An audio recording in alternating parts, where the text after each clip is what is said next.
வசனத்துக்கு நேராக போகலாம். ஆண்டவர் இந்த மாதம் நமக்கு கொடுக்கிற வாக்குத்தத்தம் என்ன? அது சகரியாவின் தீர்க்க தரிசன புஸ்தகம் 2ஆம் அதிகாரத்தினுடைய 10ஆம் வசனத்தை நாம் திருப்பிக் கொள்ளுவோம். சகரியா chapter 2 verse 10. நான் வந்து உன் நடுவில் வாசம் பண்ணுவேன் என்று கர்த்தர் சொல்லுகிறார். ஆண்டவர் இந்த மாதம் நமக்கு கொடுக்கிற வாக்குத்தத்தம் சொல்றார், நான் வந்து உன் நடுவில் வாசம் பண்ணுவேன். I come and I will twelve அப்படிங்கிறார். நான் வாசம் பண்ணுவேன், நான் வருவேன், நான் வந்து. ஆமாம், ஒரு ஒரு ஒரு டிரான்ஸ்லேஷனில் போட்டிருக்கு, நான் வந்து உன்ட்ட வந்து இளைப்பாருவேன்றார். ஆமாம், ரெஸ்ட் எடுக்க வரேன் அப்படின்ற மாதிரியும் போட்டிருக்கு ஒரு இடத்துல. ஆண்டவர் இந்த மாதம் நம் மத்தியில் வருவார், வந்து நம் மத்தியில் வாசம் பண்ணுகிற ஆண்டவர். இப்போ எங்கே பிரதர் இருக்கிறாரு? இப்போயும் நமக்குள்ளே தான் இருக்கிறாரு, நமக்குள்ளே வாசம் பண்ணுறாரு. ஆனால் இந்த உலகத்தில் நம்ம ஜீவிக்கிற காலங்களெல்லாம் ஒரு சந்தேகம், நம்ம இந்த பிரச்சனைலாம் ஏசப்பா இருக்கிறாரா, வந்துட்டாரா, இருக்கிறாரா, இதெல்லாம் நடந்ததே அப்படிங்கிறதெல்லாம் யோசனை வரும். ஆனால் ஆண்டவர் நம்மளை சில நேரம் சில வார்த்தைகளை திரும்ப கொடுக்கும்போது, ஆபிரகாமுக்கு ஆண்டவர் 12ஆம் அதிகாரத்தில் அழைத்து வானத்து நட்சத்திரங்களை பார், இப்படி உன்னை சந்ததி ஆசீர்வதிப்பேன் தான் சொன்னார். ஆனால் அது 15ஆம் அதிகாரத்தில் மீண்டும் பயப்படாதே, நான் உனக்கு கேடகமும் மகா பெரிய பலனுமாக இருப்பேன்னு சொல்லி கூடாரத்திற்குள்ளிருந்து அவனை அழைத்து வானத்து நட்சத்திரங்களை அண்ணாந்து பாருன்னு திரும்பவும் அதைத்தான் காமிக்கிறார். திரும்பவும் அதே காரியத்தை தான் காமிக்கிறார். அப்படின்னா என்ன அர்த்தம்? ஏற்கனவே காமிச்சதை தான் திருப்பி காமிக்கிறார், ஏற்கனவே சொன்னதை தான் திரும்பி சொல்லுகிறார். எதுக்குன்னா கன்ஃபார்ம் பண்ணுறதுக்கு. அல்லேலூயா சொல்லுங்க. ஆண்டவர் உங்கள் நடுவில் வந்து வாசம் பண்ணுவேன் அப்படின்னா, நான் இருக்கிறேன், இந்த மாதம் ஸ்ட்ராங்காக சொல்கிறேன், நான் வந்து உங்கள் மத்தியில் வாசம் பண்ணுவேன். அல்லேலூயா. சகரியா 2ஆம் அதிகாரத்தினுடைய 5ஆம் வசனமாக இருக்கட்டும், 11ஆம் வசனத்திலையும் அது நடுவில் மகிமையாய் இருப்பேன் என்று கர்த்தர் சொல்லுகிறார். இந்த வாக்குத்தத்தம் என்ன? ஆண்டவர் நம் மத்தியில் வாசம் பண்ணுகிறவர். ஏசாயா 12ஆம் அதிகாரம் அதனுடைய 6ஆம் வசனத்தை வாசித்தால், சீயோனில் வாசமாய் இருக்கிறவளே நீ சத்தமிட்டு கெம்பீரி, இஸ்ரவேலின் பரிசுத்தர் உன் நடுவில் பெரியவராயிருக்கிறார். ஆண்டவர் வந்து உன் நடுவில் வாசம் பண்ணுகிறவர் எப்படிப்பட்டவர்? அவர் பெரியவராயிருக்கிறார். நம்ம மத்தியில் வாசம் பண்ணுகிற ஆண்டவர், நம்முடைய குடும்பத்தில் நமக்குள்ள இருந்து வாசம் பண்ணுகிற ஆண்டவர் பெரியவர் என்று வேதம் சொல்லுகிறார்.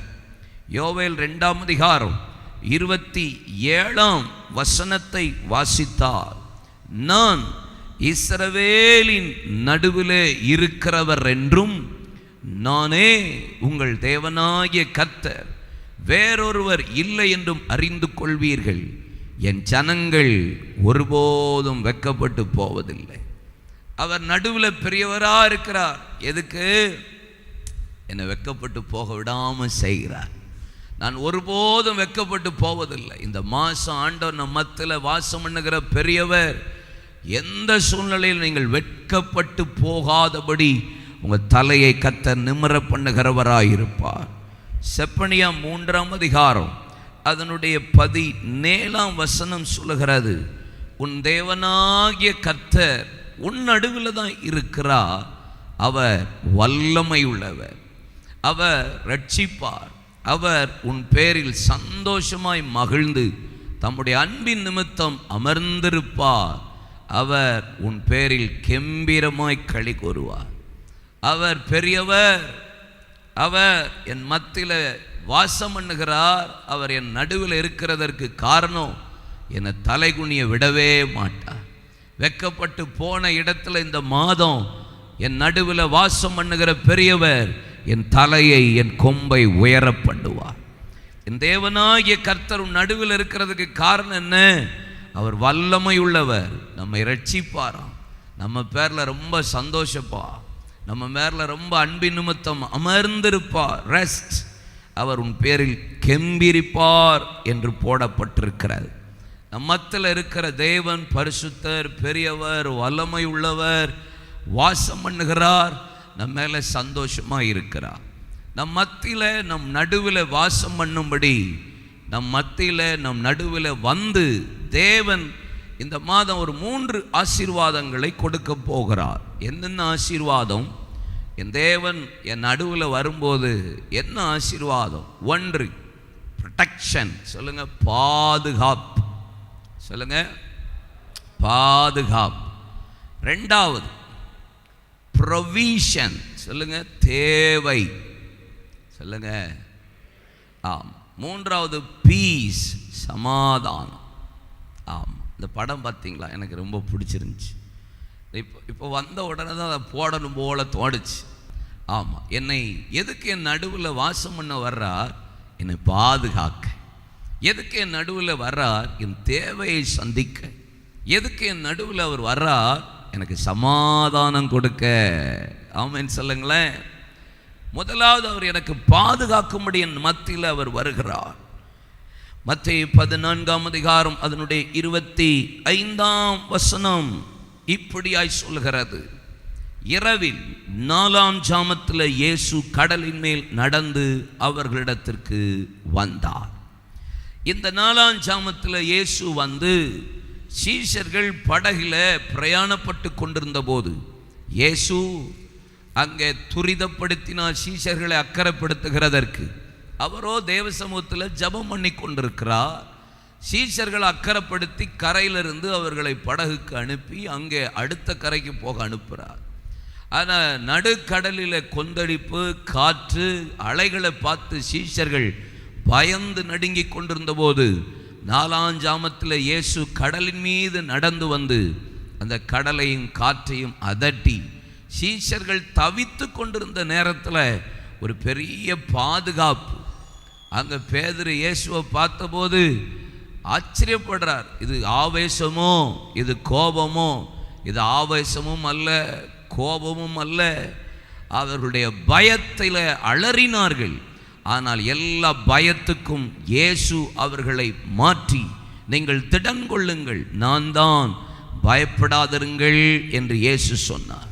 நடு கடலில் சீஷர்கள் இருந்தது போல இந்த மாதத்தில் தனியாக தவிக்கிறோமே. ஆண்டவரே, எங்களை பாதுகாக்க, எங்களை அரவணைக்க, பயப்படாத அப்படின்னு சொல்கிறதுக்கு ஒரு ஆள் இல்லை நினைக்கிறீங்களா?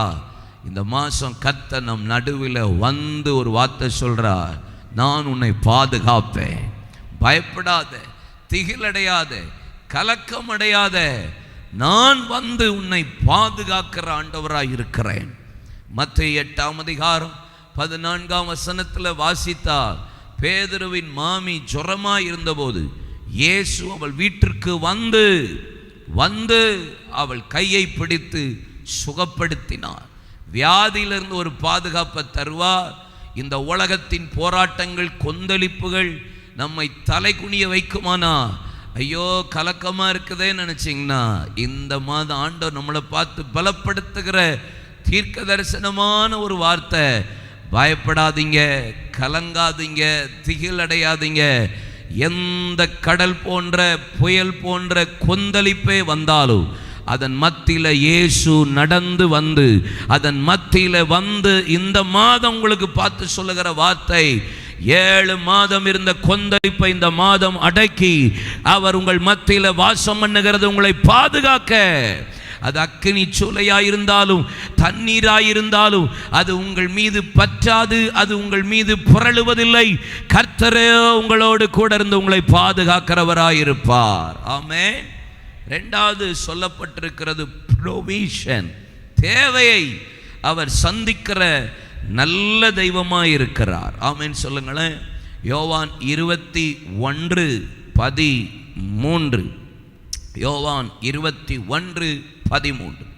இயேசு மரித்து அவர் உயிர்த்தெழுந்தார். உயிர்த்தெழுந்ததற்கு பின்பாக இரவும் பகலும் 40 நாள் சீஷர்களுக்கு தம்மை வெளிப்படுத்தினார். இயேசு மரித்து விட்டார்.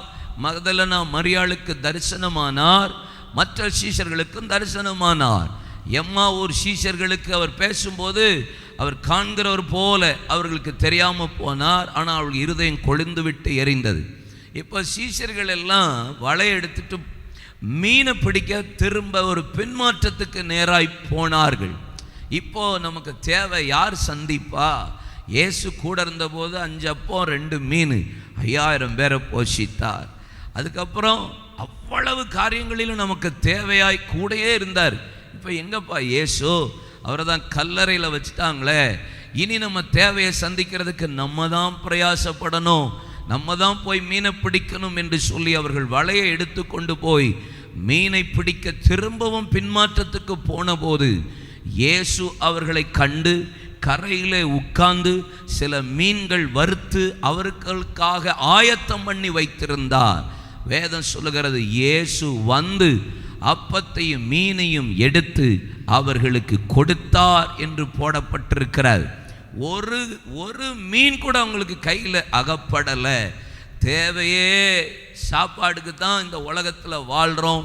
நம்முடைய ட்ரெஸ்ஸு, ஆகாரம், உலக பிரகாரமான தேவைகள், பல தேவைகள் மனுஷனுக்கு இருந்துக்கிட்டே தான் இருக்குது. தினந்தோறும் ஒரு தேவை எப்படியாவது மனுஷனுக்கு இருக்குது. தேவையே இல்லாதவன் உலகத்தில் யாருமே இருக்க முடியாது. 7 மாதம் உங்கள் தேவைகள் எல்லாம் சந்திக்கவில்லையா, சந்திக்கப்படவில்லை என்றால் இந்த மாதம் உங்களை பார்த்து ஆவியான சொல்கிற ஒரு வார்த்தை, இந்த 8வது மாதத்தின் புதிய தொடக்கம், உங்கள் தேவைகளை சந்திக்க அவர் உங்கள் நடுவில் வருவா. உங்கள் நடுவில் அவர் வருவா. அவர்கள் தேவை அந்த நேரம் ஆகாரம். அவர்கள் தேவையை சந்தித்து மீண்டும் பேதுருவை படகுகளை எடுத்துக்கொண்டு அழைத்து, நீ வா, வலையை கொஞ்சம் வலது பக்கம் போடு என்று சொன்னபோது 153 பெரிய மீன்களை பேதுருவுக்கு ஆண்டவர் கொடுத்து அவனை ஆசீர்வதித்தது போல இன்னைக்கு என்னென்ன தேவை? உங்கள் பிஸ்னஸ் தேவை இருக்கா? உங்கள் பிள்ளைகளுடைய திருமணக்கார தேவை இருக்குதா? உங்களுடைய குடும்பத்தினுடைய என்னென்ன தேவைகள் இருந்தாலும் ப்ரொவிஷன் அவர் வந்து வாசம் பண்ணுகிறதற்கு எதுக்கு இந்த மாதம் எல்லா தேவைகளையும் கர்த்தர் இந்த மாதம் சந்திக்க அவர் வல்லமையும் போதுமானவருமா இருக்கிறார். வலது கையை உயர்த்துங்க. ஆமாம், பிள்ளைகளின் தேவை, பொருளாதார தேவை, வீட்டிற்குரிய தேவை. ஆண்டவரே ஸ்தோத்திரம் ஐயா சொல்லி ஜெபம் பண்ணுங்க, ஜெபம் பண்ணுங்க. வாயத்தரங்க என்னென்ன தேவை? ஆமென். பிசினஸ்க்குரிய தேவையா? ஆமென். கடன் பிரச்சனை, இதை அடைக்கிறதுக்கு பணம் தேவையா? இந்த பிரச்சனை காரியத்தில் இதில் முடிவுக்கு கொண்டு வர சில காரியம் தேவையா? பொருள் தேவையா?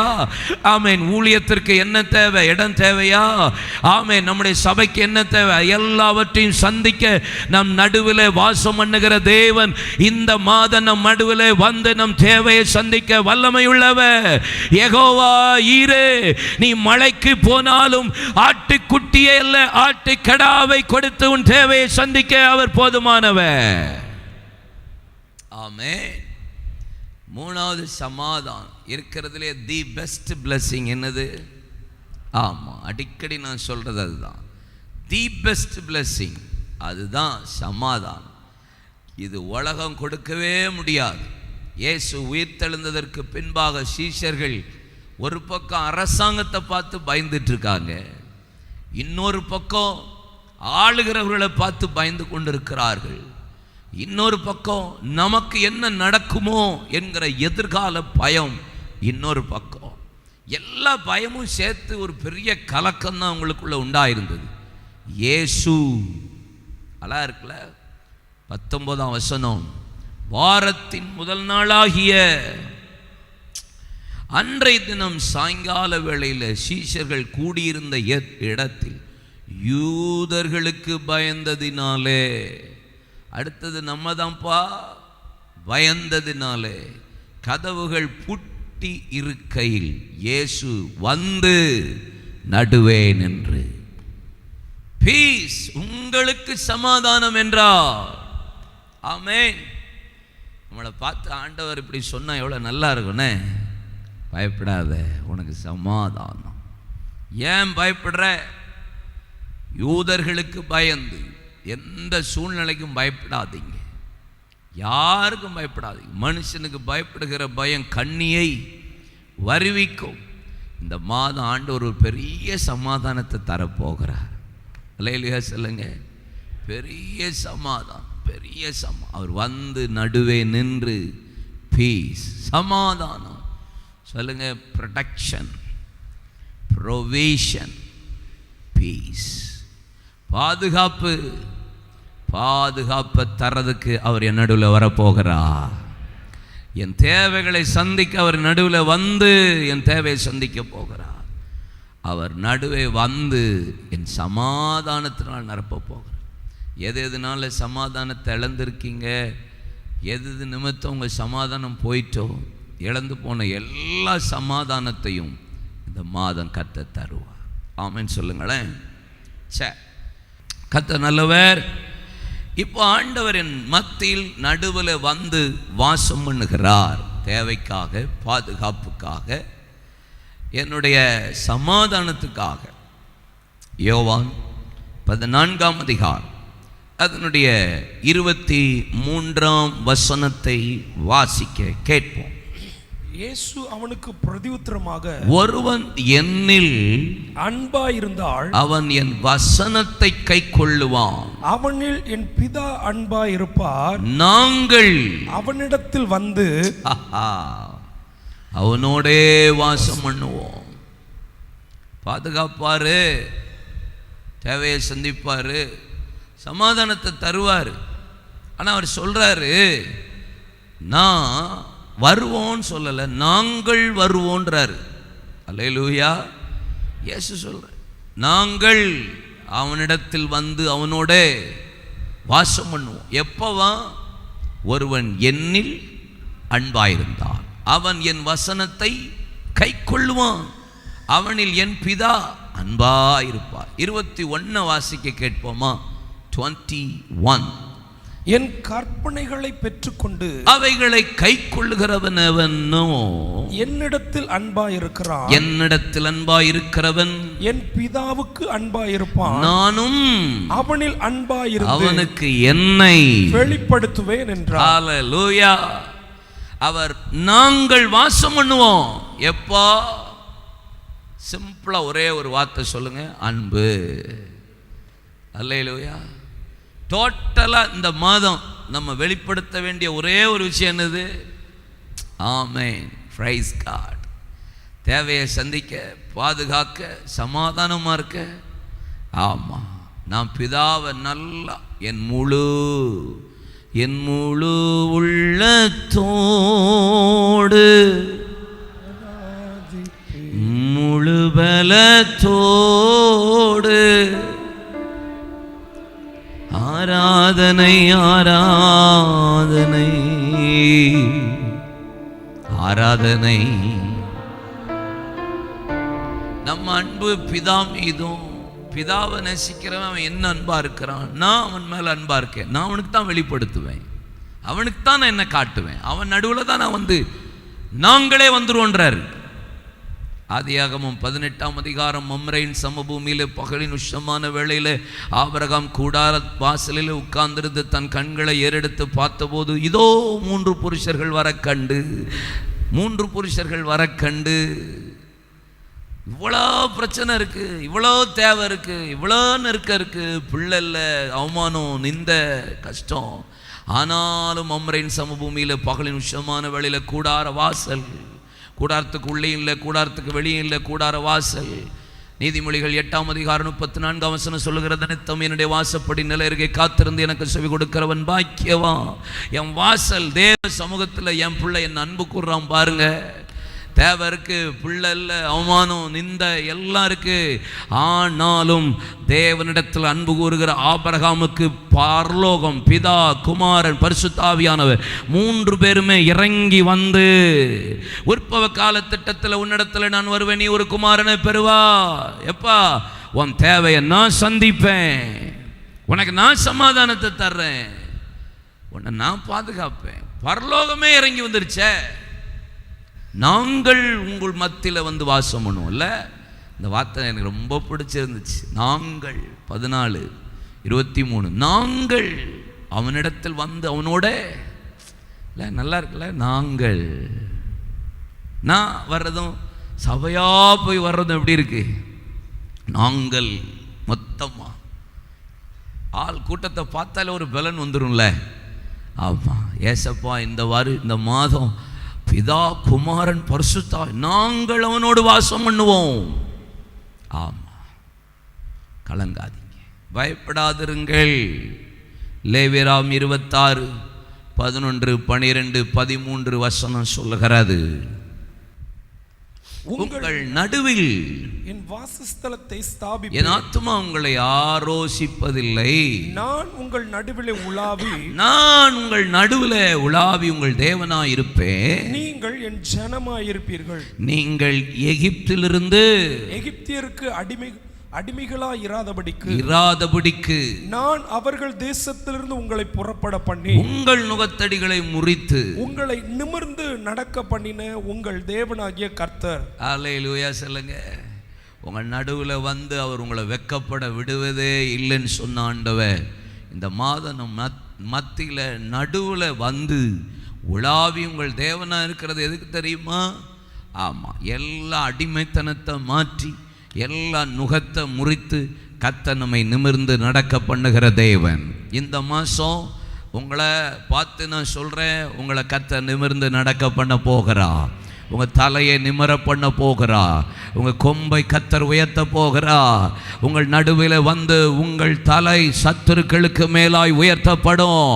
ஆமேன், ஆமேன். பானபாத்திரக்காரன ஆண்டவர் பார்த்து யோசேப்பு மூலியமா சொல்லுகிறா, 3வது நாள் உன் தலை பார்வோனுக்கு முன்பாக உயர்த்தப்படும். இந்த மாதம் வெக்கப்பட்ட இடத்திற்கு முன்பாக கர்த்தர் உங்கள் தலையை கர்த்தர் நிமிர்ந்து நடக்க பண்ணுவா. உங்கள் நடுவில் அவர் வாசம் பண்ணுவா. மாதம் நம்ம செய்ய வேண்டியது ஒன்று தான், முழு இருதயத்தோடு அன்பு கூர்ந்து கர்த்தரை ஆராதிக்கணும். அவரிடத்தில் அன்பு கூறுங்கள், நல்லா ஆராதிக்கணும். ஏதோ கடமைக்கு சபையோ, கடமைக்கு ஆராதனையோ, கடமைக்கு ஊழியமோ, கடமைக்கு கிறிஸ்தவனா, ஆமாம் ஆர்த்தடாக்ஸ் கிறிஸ்டியனாக மாறிட்டே இருக்கக்கூடாது. பெந்தைக்கோசே வந்து இப்போ அப்படி மாறுது, மாறக்கூடாது. ஆசையாக கர்த்தரை ஆராதிக்கணும். அல்லேலூயா. இந்த மாதம் செய்கிற எல்லா வேளைகள், குடும்ப காரியங்களில் உம்முடைய கரமும் ஆசீர்வாதமும் உண்டாவதாக என்று நான் ஜெபிக்கிறேன். வியாதிப்பட்டிருக்கிற எல்லா பிள்ளைகளுக்கும் சுகமும் அற்புதமும் நடப்பதாக. விடுதலை இயேசுவின் நாமத்தில் உண்டாவதாக. வழியே இல்லாத இடத்துல வழியை உண்டாக்குகிற சர்வ வல்லமுள்ள தேவன் இந்த மாதம் வழி உண்டாவதாக என்று நாங்கள் ஆசீர்வதிக்கிறோம். பலப்படுத்துங்க, தைரியப்படுத்துங்க, பயப்படாமல், திகில் இல்லாமல். திகிலுக்கு நீ தூரமாவாய், நீ திகிலுக்கு தூரமாவாய். பிள்ளைகள் ஆசீர்வதிக்கிறோம் சுவாமி, ஆசீர்வதிக்கிறோம். பிரயாண கிருபைகளை கொடுங்க, குடும்பங்களில் சமாதானம் உண்டாகட்டும். ஆசீர்வதிக்கிறப்பா, ஆசீர்வதி.